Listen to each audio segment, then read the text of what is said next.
Assalamu alaikum class. My name Anis Barkat and I am biology teacher. Now we are discuss about organelle and cell level in first chapter class 9th. Organelle कब बनेंगे? Organelle कब बनेंगे? Basically organelle उस वक्त बनते हैं जब बहुत से बायोमॉलिक्यूल एक दूसरे के साथ कंबाइन होते हैं, एक दूसरे के साथ कंबाइन करेंगे। क्लियर? जब बहुत से बायोमॉलिक्यूल्स एक दूसरे के साथ कंबाइन करेंगे या कंबाइन करते हैं तो चाहे वो माइक्रोमॉलिक्यूल्स होते हैं या माइक्रोमॉलिक्यूल्स होते हैं तो वो ऑर्गेनेली बनाएंगे। ऑर्गेनेली कब बनते हैं? अगर ऑर्गेनेली को ऑब्जर्व करें, आज का जो हमारा टॉपिक है organelle and cell level. First of all हम ऑर्गेनेलीज को देखेंगे, ऑर्गेनेलीज कैसे बनते हैं, कैसे प्रिपेयर होते हैं, किसके अकॉर्डिंग होंगे। तो फर्स्ट ऑफ ऑल ऑर्गेनेली कब बनेंगे? ऑर्गेनेली बेसिकली उस वक्त बनते हैं जब बहुत से बायोमॉलिक्यूल एक दूसरे के साथ कंबाइन करेंगे। जब बहुत से बायोमॉलिक्यूल एक दूसरे के साथ कंबाइन करते हैं, चाहे वो जो बायोमॉलिक्यूल्स हैं वो माइक्रोमॉलिक्यूल्स हों या फिर मैक्रोमॉलिक्यूल्स हों, तो वो ऑर्गेनेली बनाते हैं। फर्स्ट ऑफ ऑल हम बायोमॉलिक्यूल्स को ऑब्जर्व करते हैं, बायोमॉलिक्यूल्स की डेफिनेशन को देखते हैं कि बायोमॉलिक्यूल्स की डेफिनेशन के अंदर हम किन किन चीज़ों को अंडरस्टैंड करते हैं। Clear student? Biomolecules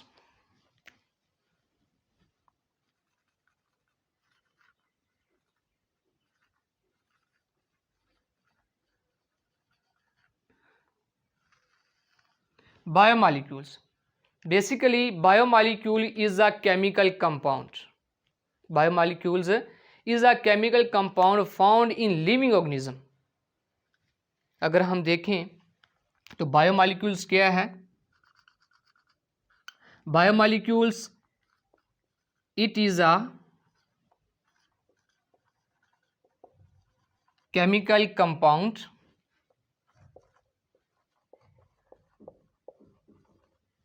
found in living organism,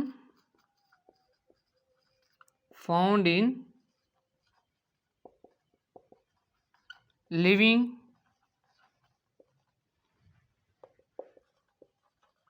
organisms. Clear? अगर हम बायोमॉलिक्यूल्स को देखें तो बायोमॉलिक्यूल्स के अंदर कौन कौन से ऐसे एलिमेंट्स इन्वॉल्व होते हैं, like carbon, hydrogen, oxygen, nitrogen and sulphur, phosphorus. अगर हम इसको ऑब्जर्व करें तो हमारे पास लाइकली क्या आएगा?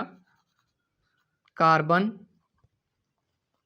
Hydrogen, oxygen, nitrogen, sulphur. Clear? ये वो मॉलिक्यूल्स हैं जिन्हें हम बायोमॉलिक्यूल्स कहते हैं।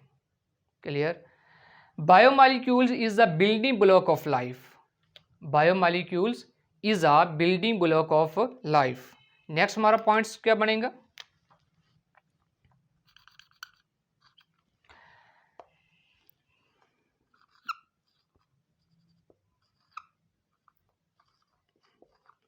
Biomolecules is the building block of life.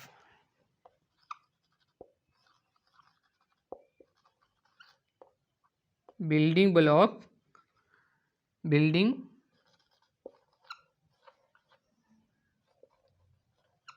building blocks of life.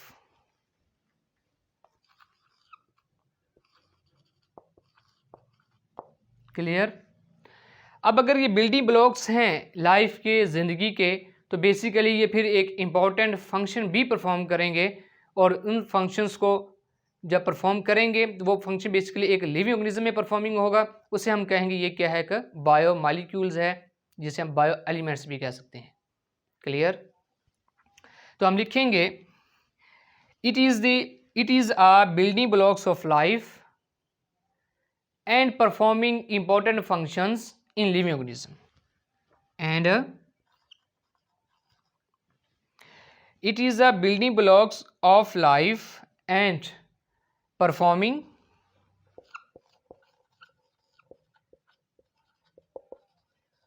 performing important function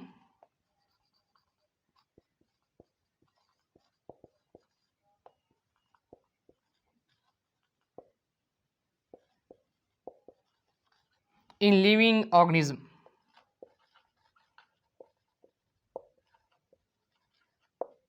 clear? दोबारा देखिएगा स्टूडेंट्स। फर्स्ट ऑफ ऑल आज जो हमारा टॉपिक है वो है organelle and cell level. First of all हम ऑर्गेनेलीज को ऑब्जर्व करेंगे, बेसिकली ऑर्गेनेलीज कैसे बनते हैं, ऑर्गेनेलीज कब बनेंगे और कैसे बनेंगे। ऑर्गेनेली कब बनेंगे? बेसिकली ऑर्गेनेली उस वक्त बनेंगे जब बहुत से बायोमॉलिक्यूल एक दूसरे के साथ कंबाइन करेंगे। जब बहुत से बायोमॉलिक्यूल एक दूसरे के साथ कंबाइन करेंगे तो चाहे वो बायोमॉलिक्यूल्स माइक्रोमॉलिक्यूल्स हों या मैक्रोमॉलिक्यूल्स हों, मैक्रोमॉलिक्यूल्स या माइक्रोमॉलिक्यूल्स। क्लियर? अब ये जो बायोमॉलिक्यूल्स हैं ये एक दूसरे से कंबाइन करेंगे, इकट्ठे होंगे। अब इनमें से ये जितनी भी मैंने डेफिनेशन पॉइंट्स लिखे हैं ये बेसिकली बायोमॉलिक्यूल्स हैं। अब बायोमॉलिक्यूल्स के अंदर हम दो चीज़ों को ऑब्जर्व करेंगे, दो चीज़ों को अंडरस्टैंड करेंगे। फर्स्ट ऑफ ऑल हमारे पास आ जाएगा माइक्रोमॉलिक्यूल्स और सेकंड हमारे पास आएगा मैक्रोमॉलिक्यूल्स। और ये दोनों चीज़ें हमने प्रीवियस लेक्चर में बड़े अच्छे डिटेल के साथ डिस्कशंस की है। क्लियर? आगे चलते हैं, हम देखते हैं कि जब बहुत से बायोमॉलिक्यूल्स आपस में कंबाइन होते हैं, चाहे वो माइक्रोमॉलिक्यूल्स हों या मैक्रोमॉलिक्यूल्स हों, तो वो बना देते हैं ऑर्गेनेली।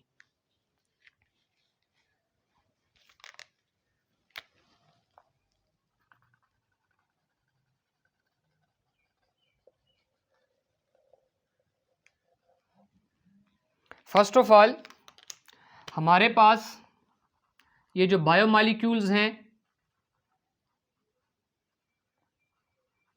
माइक्रोमॉलिक्यूल्स भी हैं। क्लियर? और ये हमारे पास मैक्रोमॉलिक्यूल्स भी हैं।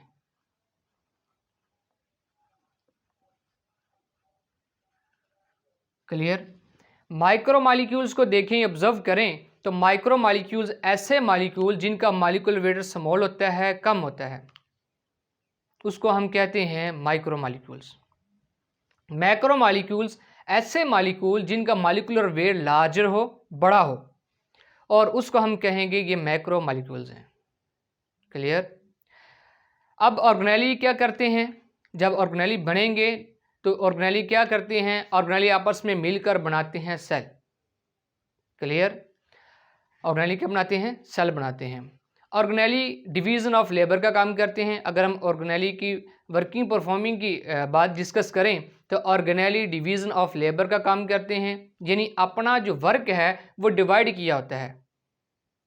ऑर्गेनेली बेसिकली ख़ास वर्क परफॉर्म करते हैं ताकि सेल पर कोई बर्डन ना रहे, ताकि सेल पर कोई बर्डन ना रहे और सेल डैमेज ना हो। क्लियर? तो हम इसे देखते हैं कि जो ऑर्गेनेली हमारे पास है ये डिवीज़न ऑफ लेबर के तौर पर काम करता है और ये एक ऐसा वर्क परफॉर्म करता है ताकि सेल के ऊपर कोई बर्डन ना रहे और सेल डैमेज ना हो। Clear students?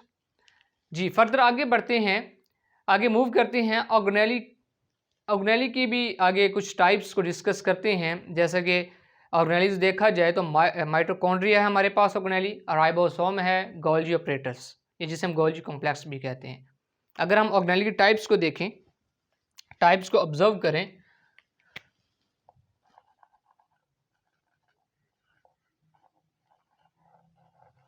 तो टाइप्स में फर्स्ट हमारे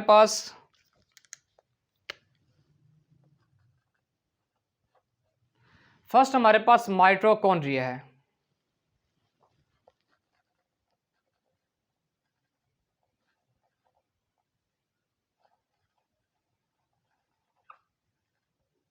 माइटोकॉन्ड्रिया बेसिकली ये ऑर्गेनेली है।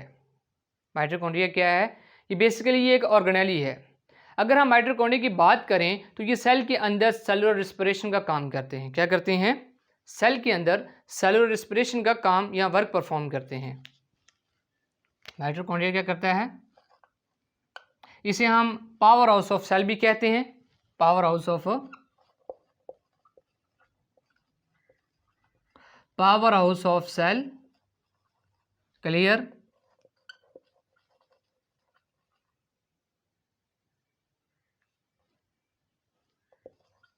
ये सेलुलर रिस्पिरेशन का वर्क भी परफॉर्म करते हैं। क्लियर। नेक्स्ट हमारे पास आ जाता है राइबोसोम्स। राइबोसोम्स भी बेसिकली एक ऑर्गेनेली है। राइबोसोम,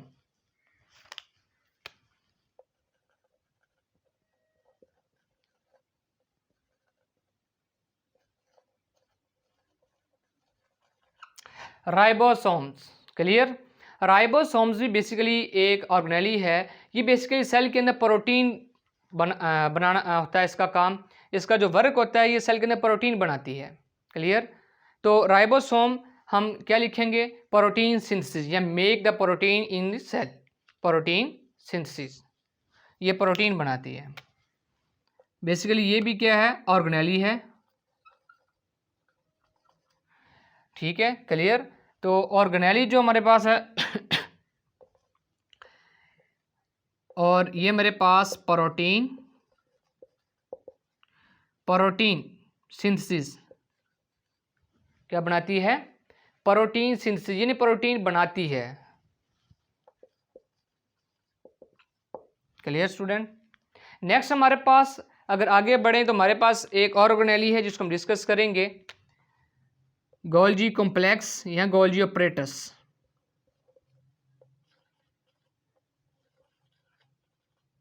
गोल्जी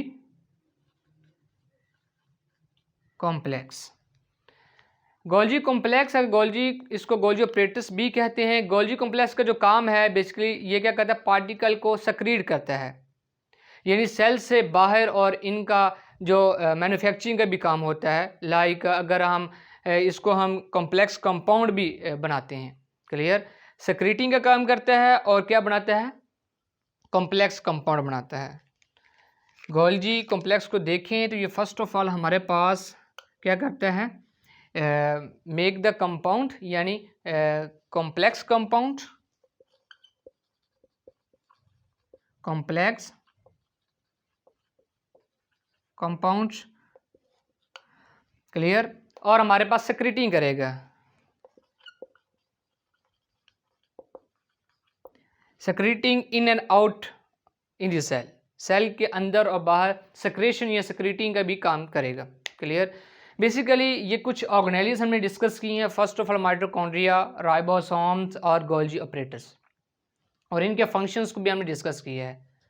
अब इसे हम अगर डिटेल से देखेंगे तो हम चैप्टर 4 9th क्लास के बायोलॉजी की जो चैप्टर 4 है उसके अंदर हम इस टॉपिक को माइटोकॉन्ड्रिया, राइबोसोम्स और गोल्जी कॉम्प्लेक्स या गोल्जी ऑपरेटर्स को हम भी डिटेल के साथ इंशाल्लाह विद डायग्राम देखेंगे, डिस्कस करेंगे। Clear student. ये बेसिकली हमारे पास क्या है, these are the organelles of the cell. इसे हम क्या कहेंगे, these are the organelles of the cell.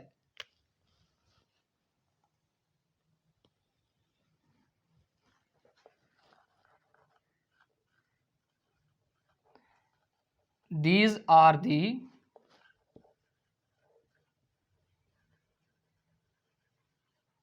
organelles of the